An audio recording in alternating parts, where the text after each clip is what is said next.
Hello, this is Changhi. I'm a first year PhD student at the Department of Material Science and Engineering in Northwestern University. Now I'm working with Chris Xu, Dean of Engineering School.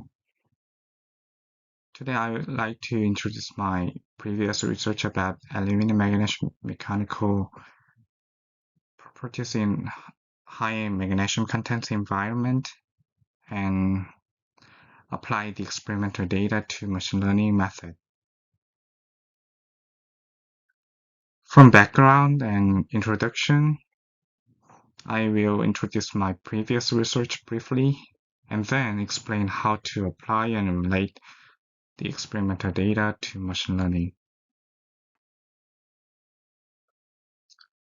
Well, actually, aluminum magnesium binary alloys are highly considered to be a substitutional material for steels in vehicle industrial area to reduce weight and improve fuel efficiency. The advantages of magnesium solids in aluminum alloys are various, like increasing strength and strain simultaneously and evolving workability favorable texture during um, deformation process.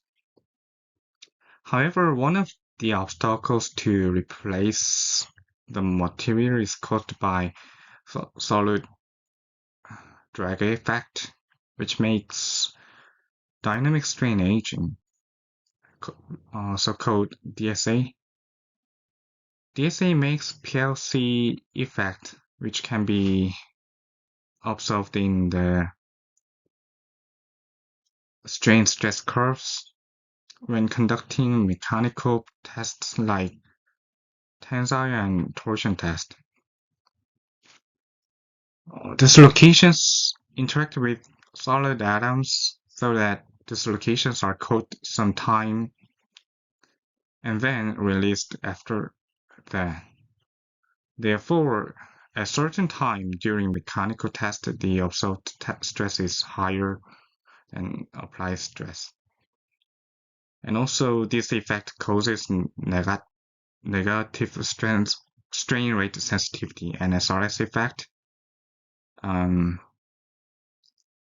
uh, Easily you can understand uh, the the imaging.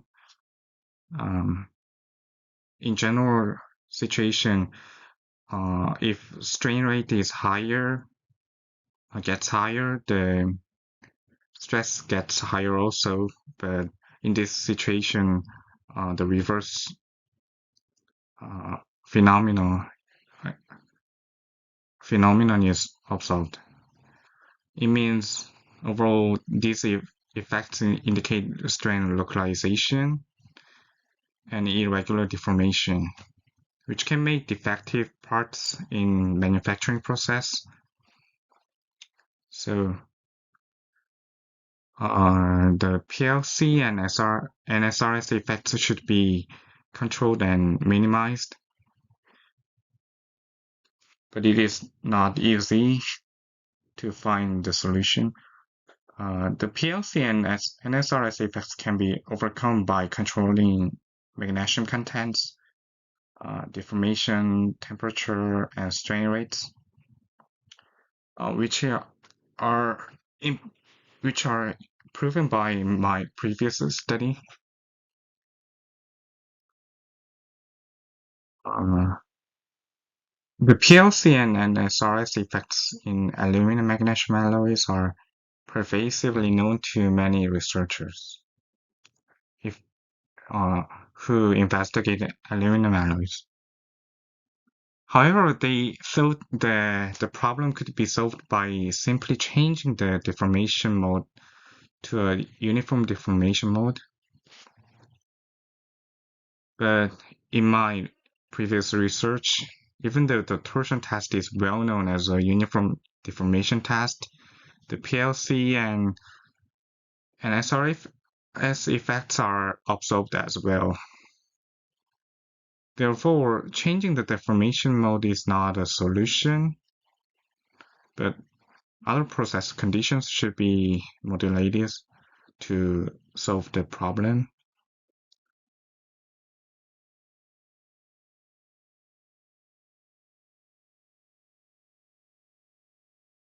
To figure out the solution, investigating many kinds of magnesium contents and changing temperatures or strain rates are not easy to perform in experimental procedure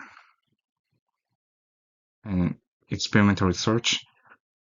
Therefore, machine learning method is very useful to this practical research. Yeah. Actually, in this presentation, I have limited time to explain the research. So if you want to know detailed information, I recommend to read my previous paper.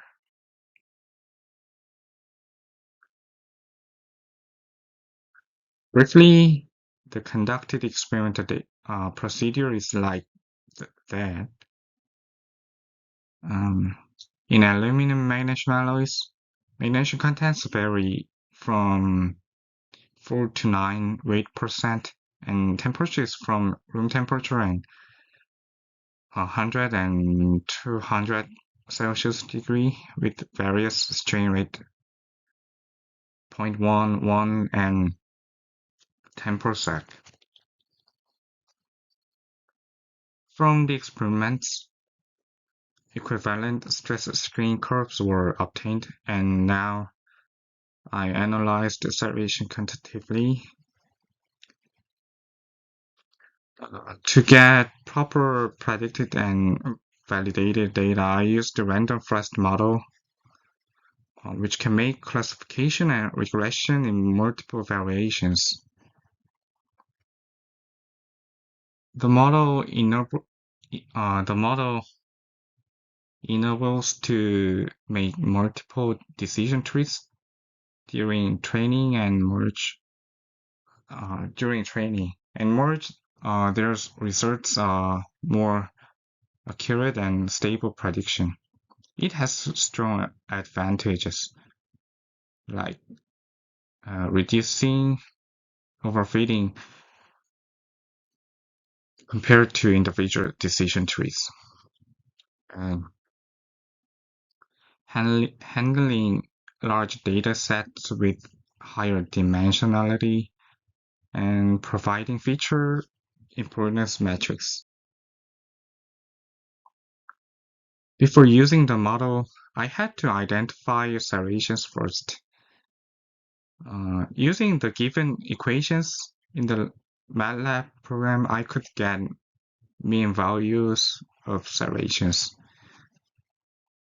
And then I arranged the data by magnesium contents, temperatures, and strain rates.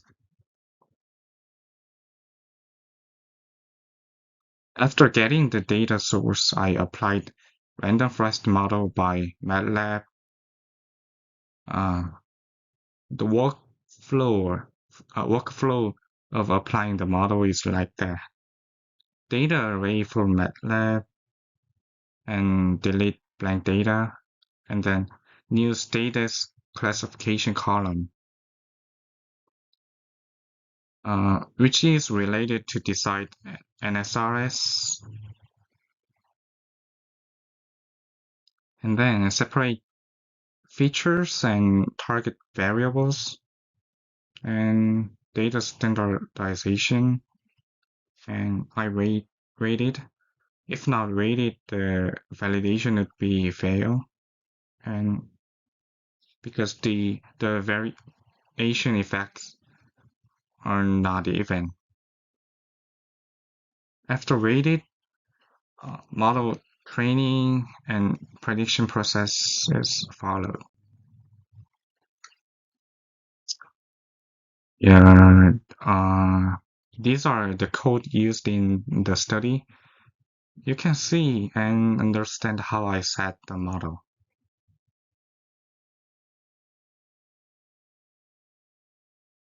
To improve the data quality, I separated data into train and test. 80% is for train, the other portion is for test, and weighted to more in magnesium contents. I ran the model many times, but the results were not precisely corrected and predicted. So I should wait. I thought the magnesium contents influenced the results more than other factors.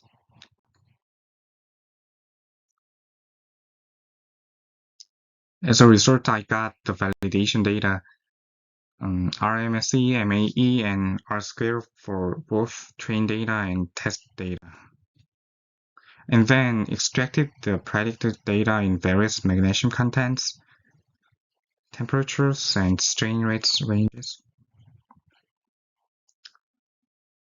This is the validation data result. As you can see, the RMSE and MAE values are not large, and R-square is positive and near 1. Therefore, we can know that the model is accurate and well constructed. The graphs are the predicted results, especially the NSRS absence probability. So the black color zone is high probable region of NSRS occurring. So we should avoid the black region to design the manufacturing process. But I think it should be verified by the experimental results and updated by the additive results, because actually these properties can be influenced by other factors also. This is because to construct this model, actually I limited the factors in the experiment to 3: temperature, strain rate, and magnesium contents, and ignore the influence of other factors. To obtain more accurate values, additional experimental and experiments are inevitable, and for accurate modeling, finite element analysis should be conducted. And using first principles for more fundamental research may be a good method. Yeah, this is the summary of this research. Thanks for your attendance.